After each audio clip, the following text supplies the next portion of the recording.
Welcome back to the Contractor Connects Podcast, where we not only talk about building better homes, but also about building better lives. I'm your host, Daniel Modiano, and today's episode is about something we all need a little bit more of, joy. Our guest today is Kathryn Karpinski, founder of the Palm Coast-based therapy practice, The Joy Advantage. Kathryn, it's a pleasure to have you here. Thank you so much, Dan. I love the name of your practice, The Joy Advantage. How did you come up with the name of that for your practice? Well, the Joy Advantage is, in just 3 words, an encapsulation of my therapy philosophy. Well, first of all, my middle name is Joy, Kathryn Joy. Oh, that's interesting. It comes from my family name, Joya, and it went from a last name, a surname, to a middle name in my family. So many of the women in my family have the middle name Joy, which is a derivative of Joya. And this has really been my theme and kind of my branding for my entire business. So my business is a coaching business and a motivation coaching business. And the Joy Advantage really means understanding what motivates you, understanding what brings you joy, and orienting your life towards joy. Because what better goal can you have than Absolutely. just increasing the joy in your life and others? I can really relate to that because I've had mental challenges of my own with bipolar disorder, and joy was always something very elusive for me. Yeah. I used to always ask myself, why is there no joy in my life? It's something that I really would love to have. And I found that through starting my business, Contractor Connects, I was able to attain that to some degree. It's not the most exciting joy in the world. Like, people might think about joy as traveling the world and engaging in like very exciting hobbies. But for me, just having a purpose and meaning means a lot to me. Well, podcasting is pretty exciting. I find it to be, yes. I really enjoy connecting with others and like with you and the audience and getting the word out for myself, for my own business, and for the guests' businesses as well. Well, that's a really great example of someone reorienting their life towards joy. You went from a time where, and I'm so sorry you went through that. Yes. You went through a really tough time where there was very little joy in your life, where you were isolated, where your symptoms were really, really preventing you from just living. Forget about living for joy, just living, period. Mm-hmm. So just the fact that you were able to come out of that and start looking around and start asking yourself, well, what do I like? What do I like? Exactly. And you came upon podcasting. So I'm kind of curious for you. What about podcasting brings you joy? The nature of my business, of course, being Contractor Connects, is about connecting vetted projects with reputable construction contractors. Mm-hmm. And it's all about connection. And the funny thing about me is I love the idea of being connected with people and being a sociable guy, but there's something inside me telling me I'm not able to do that. It's challenging for me. I'm kind of an introvert, and I'm just really working towards, this is like almost like an exercise for me. It's just like a way of me practicing and getting better at connecting with others. Mm-hmm. So you're doing it right now. Mm-hmm. I'm doing the best I can. Well, sounds like also networking has been a really good way for you to put yourself out there and to connect with people. Absolutely. I find networking very meaningful and purposeful. And again, it's not like what most people might think about as bringing you the kind of joy you would like people would think about in life, whereas they might have like being big travelers and having really exciting hobbies or whatever. But for me, just connecting with people, it's really my passion. I really enjoy connecting with people. But the funny thing is I've always told myself that I'm unable to do that, you know, and that was just a negative self-talk, and I think that's very important for people to come out of that, and I'm sure that's something you help people with as well. Yeah, I do. I do help people with their self-doubt and their growth mentality. I am a huge fan of the researcher Carol Dweck. Carol Dweck is a researcher out of California who has studied mindset. Her book is called Mindset, and you can look it up on YouTube or Google. I'm sure you'll find plenty of resources on mindset. And Carol Dweck's research shows that you either have a growth mindset or a fixed mindset. And here's the Definitely difference. like that. Yeah.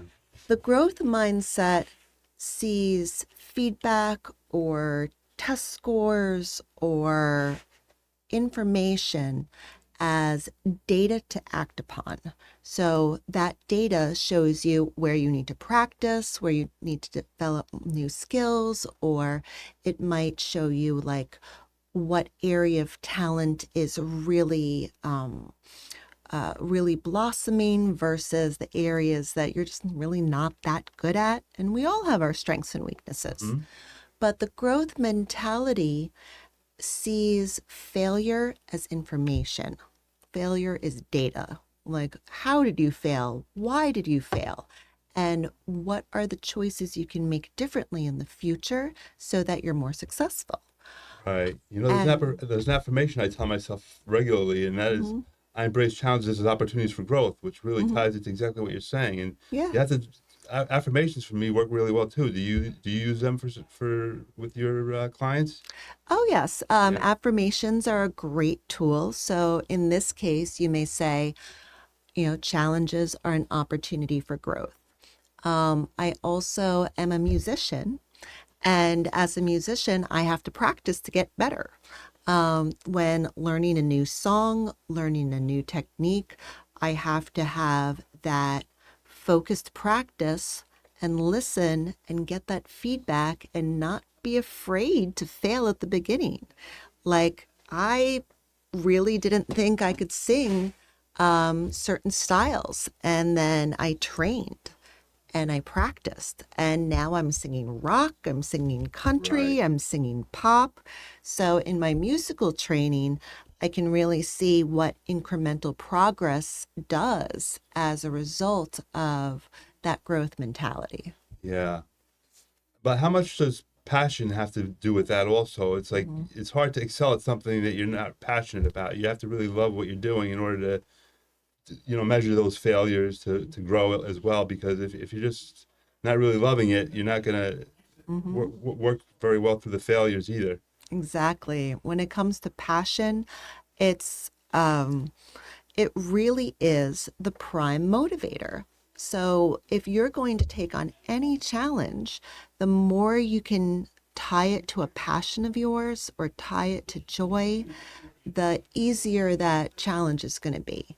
So if you, let's say, want to get a law degree, whew, law degree, that's years of challenges. Yes. That's many years of tests and studying and practicing before you can ever allow to be called a lawyer.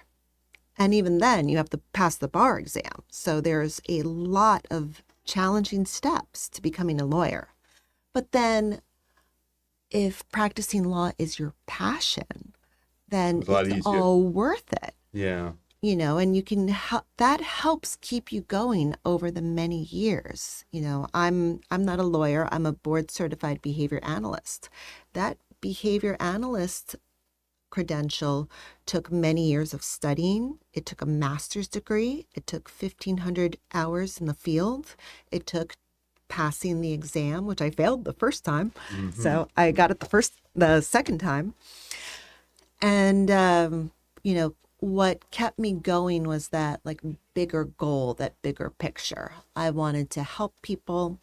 I wanted to support people. I wanted to come up with solutions. I wanted to help people analyze their present day situation. How about when people have a closed mindset and they're just, which I've experienced myself for the longest time, it's like they don't think that they could do anything. It's paralyzing. It's like there's nothing I can do that'll make my life better. Basically, is the way a person who thinks that way does. And how do you train somebody like that? Well, the first step is to recognize that our brains are designed to keep us safe, not happy. Mm-hmm. So if our brains are constantly looking out for the next danger or the next problem, then that's all we're going to see. And we'll be safe, but we'll be bored or depressed Mm-hmm. Been or there. isolated. Yeah. But, you're not taking any risks. That's right. So the first thing you have to realize is that you're going to work through some of this resistance, understanding like where there's turbulence and understanding where the flow is not flowing.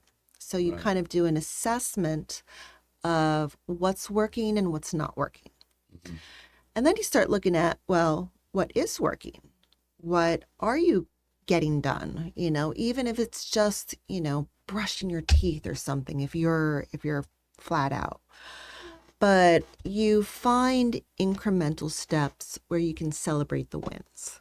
That's right. Because when you have a small win and then another small win and then another small win, the reason why it adds up is you are more likely to take a risk if the smaller risks paid off. That's right. Yeah. You're more likely to go for something a little more challenging if you just had a couple of little successes. That's a technique called behavioral momentum. And what you can do is deliberately giving yourself small challenges so that, you don't start with go to the gym 5 times a week for 3 hours. Don't set these like You lofty start goals with where you... put on sneakers and walk around the block. Yeah. Some people even say like just go to the gym, don't even exercise, just at least go to the gym and just be there, and then the next time maybe, walk on the treadmill for 5 minutes and just, incrementally increase on that. Yes. Make that a habit. If you lower the bar at the beginning, that bar, you can always raise up that bar. The bar can always go higher, but it's important that you give yourself a lot of opportunities to have small successes because the small successes snowball. Exactly. I think if you think too big, too fast, you're going to set yourself up for failure, basically. Mm-hmm. Yeah. And then also, if you have early failure, what's the motivation to try again? If you have a fixed mindset, a failure is going to tell you one thing. You can't do it. Can't do it. Yeah. You're a failure. Can't do it. One thing I found interesting with the depression that I faced is I realized depression isn't really you talking to yourself. It's something like coming in from the outside that is like an intruder, basically occupying your thoughts. It's not really you. The real you wants to fulfill his life. He wants to do. But you have this outside voice telling you you can't do it. You're not. There's nothing you can do to make things better for yourself. And why read? Why journal? Why do affirmations? None of that's going to work. But you put it all together, and it makes a big difference. Mm-hmm. Yeah. So that's a really good illustration of the fixed mindset. When you say, why bother journaling? Why bother exercising? Why bother taking vitamins? And Nothing's believe going me, to when work. you're depressed, that's what you tell yourself. You can't do it. And what's amazing is all those things together, they do matter. Big time. Now, it may not, I'm not saying a walk on the beach is going to cure depression. No. But when you have those small incremental steps, right, you get a sense of you have some control over your environment. You have some control over your life, even if it's just a little bit. Yeah. It's a book called Atomic Habits. Have you ever heard of that one? Yes, it's an excellent book. Yeah, Have you read it? Yes, I have. Tell us a little bit about Atomic Habits. Basically the same idea, just small steps make a big difference over time. When you look at them over a year or whatever, and that's what I look at over the last year. For example, I told you there's been a complete transformation in my mindset and the way I think and the way I behave and just the way I'm doing a lot better. Although I would like to, I still see a lot of room for improvement, but at least I'm moving in the right direction. Yeah. You look like you're moving in the right direction. Yeah, thank you. I appreciate that. Yeah, good. So tell me more about Contractor Connects. Yeah, people who know about it know that it's a lead generation platform that's designed to match vetted client projects with reputable construction contractors and we want to make it so that it's affordable to the contractors. They're only going to pay for jobs that they get. They don't pay for dead end leads, and they don't pay for subscription fees or anything like that. And the clients are going to make sure we're going to make sure that the contractors are vetted very well for them. So we want to make them an irresistible offer for both the clients and the contractors, where the contractors don't have to pay a lot, and they're going to get vetted projects, and the clients are going to get reputable contractors, and they're going to be very, very well screened. Good. How do you come up with that idea? Well, it's something that it started with me partnering with a digital marketing agency in Miami. And the idea, and believe me, I was not in a good state of mind at the time when I did it, but I felt I had to do something. And I did take a risk. I invested in partnering with them, and bringing projects to them, bringing jobs to them, and I would get a commission for anything that I brought. But it didn't work out that way because I found it very competitive. But in doing so, I accumulated a lot of contractor contacts. I said, with those contacts, maybe I can leverage them to start a business of my own, and that's how I started Contractor Connects. Oh, With a large number of contractor contacts that I had. wow. So I'm pretty excited about that too, and thinking that it's going to work really well for the contractors and clients. Sounds great. Sounds like a great way to connect people. And there's so much building around here. There's got to be a lot of contracting jobs. Yeah, there is a lot, but the contractors I talk to, they want vetted projects. They want projects that are ready to go, because there's a lot of tire kickers and people who are, looking for work, or looking for work to have done on their homes. They just ask questions and don't really go, give the contractor a job. So we want to try to cut through that and make it a little bit easier for them. Yeah. So what's the most fun part of your job? I like networking. I like connecting with people. I like the idea of being a podcaster, although I still feel like I have a lot of work to do. I feel like I'd really like to do better in my presentations, but I enjoy it, and just meeting nice people, and connecting with. The funny thing with me is I love the idea of connecting with people and being a sociable person, but I feel like I don't know if it's just a self-doubt or a limited belief that I have that I don't have the ability to really connect with people as well as I'd like to, I'm not the smoothest, most conversational, and that's something I'd like to work on, Yeah, well, So- you work on it by just doing it. Yeah. And also with the growth mentality, you think more about what went right than what went wrong.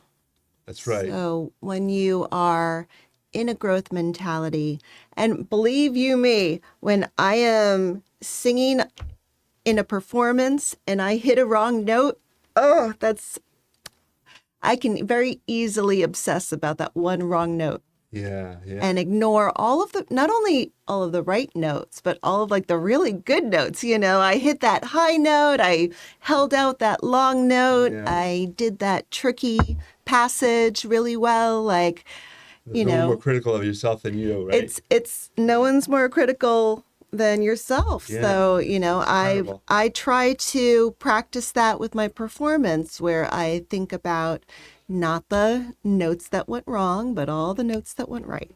That's so important. And it sounds like you have a lot of great strategies, and I really enjoyed talking with you today, Kathryn, and I hope we stay connected and Yeah. let's both move forward with our careers. Well, thank you so much for having me on your podcast today. It was a pleasure to talk about my business, The Joy Advantage, and give you just a little bit of a taste of how I do my coaching through growth mentality. It sounds wonderful, Kathryn. Thank you so much. Okay, thank you.